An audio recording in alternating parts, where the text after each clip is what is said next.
அதாவது வந்து 2 சைடில் எக்ஸ்பெரிமெண்ட் நீங்கள் சொன்னோம் இல்லையா, ஒரு சிலர் வந்து சிமுலேஷன், இந்த மாதிரி வந்து சிமாட்டிக். சரிங்களா? ஸோ இப்போ சிமுலேஷனில் வந்து நம்ம யூஸ் பண்ணக்கூடிய சாஃப்ட்வேர் என்ன பார்த்தீங்கன்னா ஐஎஸ்சி டிசைன்ஸ், அதாவது ட்ரைனிங்ஸ்னு சொல்லுவாங்க. வெப்சைட் LINX வேரியபிள் கூட சொல்லி போயிருக்காரு. ட்ரைனிங்ஸுக்கு ஐஎஸ்சி டிசைன்ஸும் நம்மளோட வெர்ஷன் வந்து சாஃப்ட்வேரோட வெர்ஷன் என்ன 14.6. சரிங்களா? ஒரு டைம் இன்டர்வியூவில் வந்து கொஸ்டின் கேட்டாங்க, ஐஎஸ்சினா என்ன கேட்டாங்க. Integrated software environment. Integrated software environment ISC designs. So இது என்ன பண்ணணும்னா இதை ரைட் பண்ணி ஓப்பன் பண்ணுறோம். சாஃப்ட்வேர் வந்து கொஞ்சம் காஸ்ட்லியது, அதுவும் இல்லாமல் மெமரி ஸ்பேஸ் அதிகமாக இருக்கிறதுனால ஸ்லோவாக தான் போகும். நம்ம பொருந்திலிருந்து நம்ம ரிசல்ட் கொடுத்துட்டே இருந்தோம்னா அது ஆஃபீஸ் பண்ணுறது தான் ஆகும். டக்குன்னு கிளிக் பண்ணக்கூடாது, கிளிக் பண்ணணும். Wait sometime. ஸோ யூஸ்வலி ஒரு ஒர்க் வந்து நியூ ப்ராஜெக்ட் போயிட்டு நெக்ஸ்ட் ஒரு ப்ராஜெக்ட் நேம் பண்ணுறோம். ஸோ நான் என்ன பண்ணுறேன், ப்ராஜெக்ட் நேம் இது ப்ராஜெக்ட் பண்ணுறது. ஸோ இது வந்து லொக்கேஷன். உங்களோட கம்ப்யூட்டரில் நீங்கள் டி டிரைவில் உங்கள் நேம் ரெஜிஸ்டர் நம்பர் போட்டு ஒரு ஃபோல்டர் போட்டு கிரியேட் பண்ணி சேவ் பண்ணி வச்சுக்கோங்க. டி கோலனில் உன்னோட ரெஜிஸ்டர் நம்பர் போட்டு சேவ் பண்ணி வச்சுக்கோங்க. ஸோ நெக்ஸ்ட்டு இது வந்து என்னென்னா ப்ராப்பர்ட்டிஸ்ன்னு சொல்லுவாங்க. அதாவது இப்போ நம்ம சிமுலேஷன் பண்ணி பார்க்குறத ஹார்ட்வேர் யூஸ் பண்ணி இம்ப்ளிமெண்ட் பண்ணி பார்க்கணும். அந்த ஹார்ட்வேர் யூஸ் பண்ணி இம்ப்ளிமெண்ட் பண்ணி பார்க்கறதுக்கு தான் இந்த ப்ராப்பர்ட்டிஸில் சில செட்டப்ஸ் வந்து கொடுக்கணும். என்னென்னு பார்த்தீங்கன்னா இது வந்து ஸ்பாட்டான் 6 இருக்கு இல்லையா, இதை நீங்கள் முன்னாடி படிச்சிருக்கீங்க, டிஜிட்டலில் கூட படிச்சிருக்கீங்க. FPGA அப்படின்னு கேள்விப்பட்டிருக்கீங்க, ஃபீல்டு ப்ரோக்ராமபிள் கேட்டர் அப்படிங்கிற ஒரு ஹார்ட்வேர் டிவைஸ். அந்த ஹார்ட்வேர் டிவைஸ் எடுத்து என்ன பண்ண இதை நம்ம கனெக்ட் பண்ணிக்கணும். அப்போ எதெல்லாம் சேஞ்ச் பண்ணணும்னா அந்த ஃபேமிலி நம்ம ஒர்க் அவுட் பண்ணும்போது கூட இன்னும் எல்லா ஆப்ரேட்டரும் நம்ம பண்ணிக்கலாம். நெக்ஸ்ட் கொடுக்குறீங்க, ஃபினிஷ் கொடுக்குறீங்க. அடுத்தது என்ன பண்ணணும்னா மறுபடியும் ப்ராஜெக்ட் போயிட்டு நியூ சோர்ஸ் போயிட்டு ஃபைல் நேம் கொடுக்கணும். இங்கே கொடுக்குற நேமும் அந்த கொடுத்த நேமும் சேமாக இருக்கக்கூடாது. அதாவது இங்கே ப்ராஜெக்ட் ஒன்று கொடுக்கணும், இங்கேயும் ப்ராஜெக்ட் வந்து கொடுக்கக்கூடாது. இங்கே வந்து வேறு நேம், இங்கே வந்து நம்ம என்ன பண்ணோம் ரெகுலர் மாதிரி. ஏன்னா நெக்ஸ்ட்டு கொடுக்குறீங்க. இது வந்து என்னென்னா input and output port declaration அப்படின்னு சொல்லுவோம். 2 இன்புட்டு ஒரு அவுட்புட். கரெக்டாக அது 3 அவுட்புட் யார் கொடுப்போம், ஆஃப் ஆடர். சரியா? ஸோ இதுதான் ஏபி சம் அண்ட் கேரி. இப்போ இங்கே போய் நம்ம சேஞ்ச் பண்ணணும். அவுட்புட்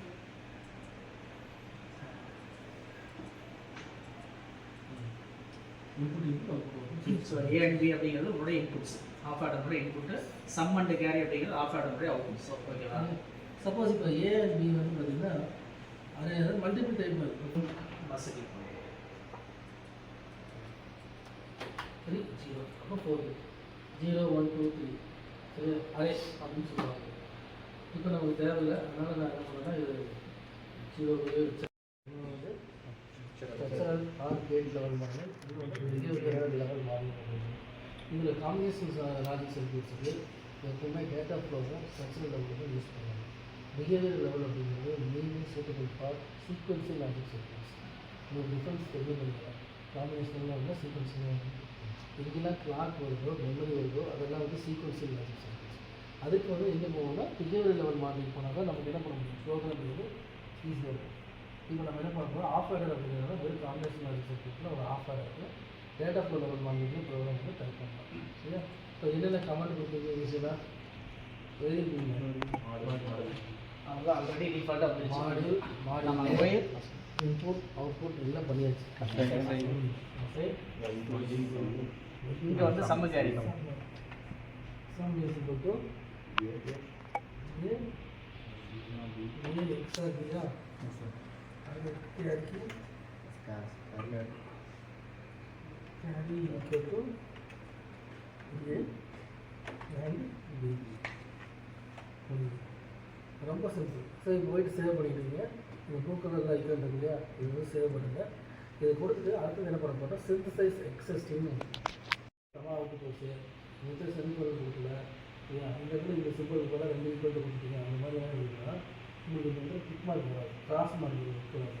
அப்போ என்ன மீனிங் அப்படின்னா சிந்தசைஸ் வந்து ஃபெயில்னு அர்த்தம். இது வந்து சிந்தசைஸ் என்ன ஆச்சு, சக்ஸஸ் வந்துச்சு. சரிங்களா? அடுத்து என்ன பண்ண போகிறோம், நம்ம இதை வந்து இப்போ இன்கேஸ் இங்கே ஏதாவது எரர் இருக்கா இல்லையா அப்படின்னு வந்துச்சுன்னா இங்கே போயிட்டு இந்த இடத்துல எரர்னு இருக்கும், அதை வந்து கிளிக் பண்ணிங்க அப்படின்னா எரர் என்ன எரர் அப்படின்றத ஐடென்டிஃபை பண்ணிவிட்டு அதை வந்து மறுபடியும் போய் நம்ம என்ன பண்ணலாம், ப்ரோக்ராமை ரெக்டிஃபை பண்ணிக்கலாம். இப்போ இங்கே நோ எரர்னு வந்துச்சு. ஸோ நம்ம ப்ரோக்ராம் வந்து என்னது அப்சல்யூட்லி கரெக்ட். அடுத்து என்ன பண்ண போகிறோம், நல்லா பாருங்கள். இப்போது சிமுலேஷன் அப்படின்ற ஒரு ஆப்ஷன் கொடுக்குறோம். சிமுலேஷனில் வந்து என்ன பண்ண போகிறோம், மறுபடியும் ப்ரோக்ராம் மேலே கிளிக் பண்ணிவிட்டு இந்த ஐசிஎம் சிமுலேட்டர் இருக்குது இல்லைங்களா, இதுதான் வந்து நம்மளோட சிமுலேட்டர் டூல். இது இல்லாமல் வேறு ஏதாவது இருக்கான்னு கேட்டிங்கன்னா நிறையா இருக்குது. அதில் பெஸ்ட்டு வந்து பார்த்திங்கன்னா மாடர்ன் சிம்னு ஒன்று இருக்குது. அந்த சிமுலேட்டர் நம்மகிட்ட இல்லை. ஸோ நம்ம என்ன பண்ண போகிறோம், ஐசிஎம்மில் யூஸ் பண்ணி சிமுலேட் பண்ணி பார்க்கணும். இப்போ சிமுலேட் பிஹேவியர் மாடல் அப்படின்ற ஆப்ஷனை நம்ம டபுள் கிளிக் பண்ணோம் அப்படின்னா ஒரு get window like this. So இதில் போயிட்டு என்ன பண்ண போகிறோம்னா இதுக்கு இன்புட் கொடுக்கணும். ஏக்கு பிக்கு மட்டும் இன்புட் கொடுக்க போகிறீங்க. அப்போ ஏ வந்து ரைட் கிளிக் பண்ணி ஃபோர்ஸ் கான்ஸ்டன்ட் அப்படின்றது. ஸோ ஃபோர்ஸ் கான்ஸ்டன்ட்டில் ஃபோர்ஸ் டு வேல்யூ அப்படிங்கிற இடத்துல நீங்கள் வந்து பார்த்தீங்கன்னா 0 or 1 எது வேணாலும் கொடுக்கலாம். ஏங்க சார் நான் பைனரி தான் கொடுக்கணுமா, எக்ஸா டெசிமல் கொடுக்க எடுத்துக்காதா அப்படின்னா கண்டிப்பாக எடுத்துக்கும். இந்த இடத்துல ரேடிக்ஸ் இருக்குது இல்லையா, இங்கே போய்ட்டு உங்களுக்கு என்ன வேணுமோ அதை சேஞ்ச் பண்ணுங்கள். டெசிமல் வேணால் டெசிமல் கொடுக்கலாம், எக்ஸா டெசிமல் வேணால் கொடுக்கலாம், ஆக்டல் கொடுக்கலாம், எது வேணாலும் கொடுக்கலாம். பட் டிஃபால்ட்டாக நம்ம என்ன பண்ணுறோம், பைனரி தான் கொடுத்து வச்சுருக்கோம். ஸோ அப்போ 0 0 ஃபஸ்ட்டு 0 கொடுக்கலாம். Apply okay. அடுத்தது பி அதே மாதிரி ரைட் கிளிக் பண்ணுற ஃபோர்ஸ் கான்ஸ்டன்ட் கொடுக்குற, இங்கே ஃபோர்ஸ் வேல்யூ கூட 0 கொடுக்குற. ஏன்னா முடிஞ்ச கூட ஸ்டார்டிங்கில் வரும் 0 0. ஸோ அப்ளை கொடுத்து ஓகே கொடுக்கும். இந்த இடத்துல இந்த டைம் நான் வச்சுக்கிறது நான் என்ன பண்ணுறேன்னா இது 2 ஆயிடுச்சு. ஸோ ஏபி 0 0 ஏபி 0 சம்ம 0 கேரி 0. இப்போ என்ன பண்ண போகிறேன், ஏ 0 பி வந்து 1. நெக்ஸ்ட் காம்பினேஷன் வந்து 0 1. சரியா? ஸோ 0 1 கொடுத்து இதில் பண்ணுறாங்க 11 பண்ணுறாங்க. பார்த்தியா தெரியாதா, இன்புட் 0 1 போகிறோம். பி வந்து என்ன பண்ண போகிறோம், 0 0 பண்ணுறோம். ஃபோர்ஸ் கான்ஸ்டன்ட் 0 பண்ணுறோம். இப்போ என்ன உங்களுக்கு அவுட்புட் சம் அதே தான், கேரியும் அதே தான் வரும். ஸோ மாறாது, அதே தான் வரும். ஃபைனல் ஆப்ஷன் என்னது, A1 B1 கொடுக்குறோம். ஸோ A1 B1 கொடுத்தோம்னா என்ன வரும் நமக்கு, சம்ம 0 கேரி 1. 1 + 1 அப்படிங்கிறது 10. அப்போ 10 அப்படிங்கிறது 0ங்கிறது சம்மு, 1ங்கிறது கேரி. இப்போ அந்த எல்லோ கலர் இருக்கு இல்லையா, அதை ட்ராக் பண்ணிங்கன்னா அப்படின்னா 0 0 அப்படின்னா 0 0 அடுத்த லெவல், 0 1 அப்படின்னா 1 0 அடுத்த லெவல், 1 0 அப்படின்னா 1 0 அடுத்த லெவல், 1 1 அப்படின்னா கேரி 1 சம்மு 0 1 0 இல்லையா.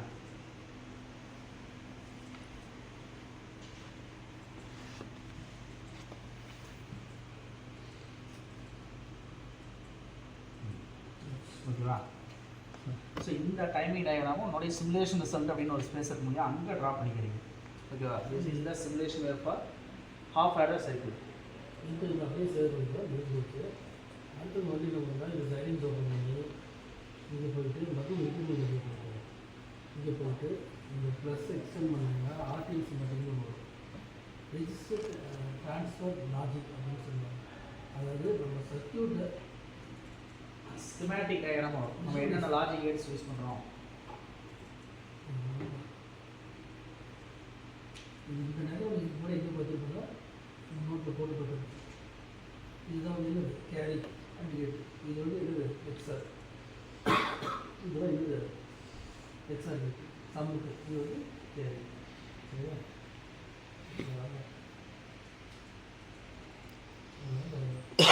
இந்த ஸ்கிமேட்டிக் டயக்ராம் நம்மளோட லேப் ஆங்கிளில் காட்டணும். இதோட சிமுலேஷன் ரிசல்ட்டு ஸ்கிமேட்டிக் டயக்ராம்.